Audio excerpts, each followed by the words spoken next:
Egypt has chosen the diplomatic path and resorted to the international institutions.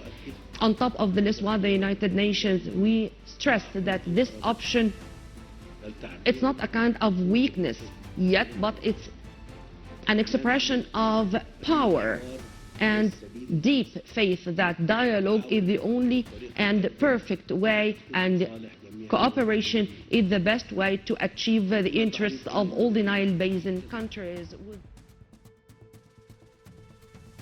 Ministry of Water and Energy, Federal Democratic Republic of Ethiopia. Egypt has intensified its hostile rhetoric against Ethiopia over the Nile River and the Grand Ethiopian Renaissance Dam. The latest manifestation of this belligerent approach has been at a gathering routinely used to advance Egypt's unlawful and hegemonic ambitions over the Nile River basin. In a high-level speech during this event, Egyptian officials claimed that Egypt has exhibited African solidarity by extending a helping hand to its brothers in the continent, particularly the Nile Basin countries, by implementing development projects that include drilling solar-powered groundwater wells and establishing rainwater harvesting facilities. Egypt's skewed interpretation of African solidarity is evident in such statements. In this limited view of solidarity, Nile Basin countries are portrayed as recipients of symbolic Egyptian assistance and to be content with modest initiatives like a water well here and a solar panel there. This outdated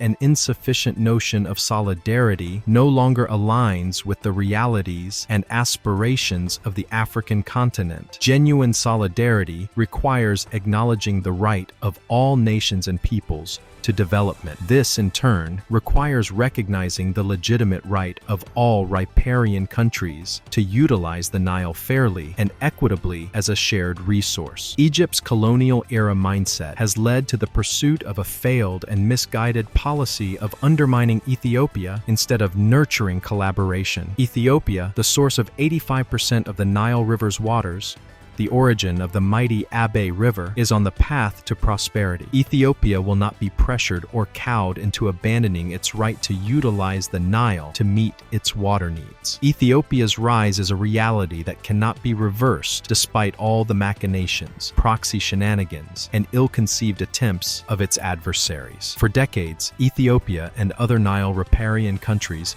have engaged with Egypt in the search for transboundary cooperation rooted in international law. Egypt has never negotiated in good faith, both during the trilateral negotiations on the first filling of the dam and the annual operation of the Grand Renaissance Dam, and the negotiations for the agreement on the Nile River Basin Cooperative Framework, which is the only basin-wide treaty of the Nile River Basin. Oblivious to the needs and rights of other riparian states, Egypt continues its efforts to impose its claim of a historic right emanating from its self-serving colonial-era dealings. Egypt also attempts to reinforce its claim of historic rights with numerous illegal, reckless, and water-wasting practices, including out-of-basin water diversion without any consultation with or notification to other riparian states. Unlike other regional issues, where Egypt is both the mediator, the belligerent, and the culprit, the Nile portfolio can only get a resolution through direct engagement with the concerned parties. Water security can only mean equitable and reasonable utilization of the Nile River by all riparian states. The Grand Ethiopian Renaissance Dam,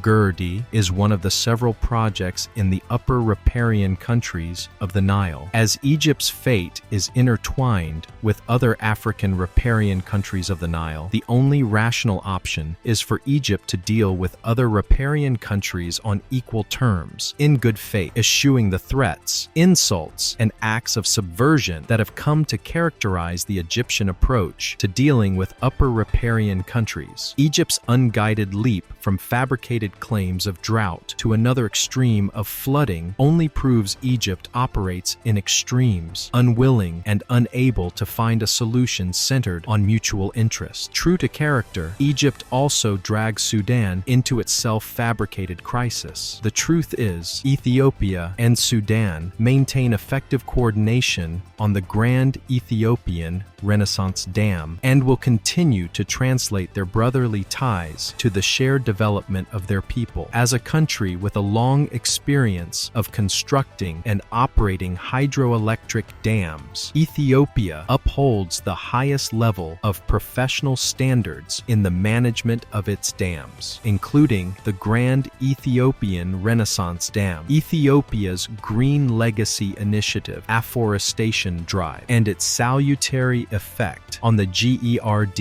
are lessons Egypt should draw from. Ethiopia continues to choose diplomatic means and friendly relations with Egypt and has never initiated diplomatic spats or issued unwarranted bellicose statements. 13 October 2025, Addis Ababa.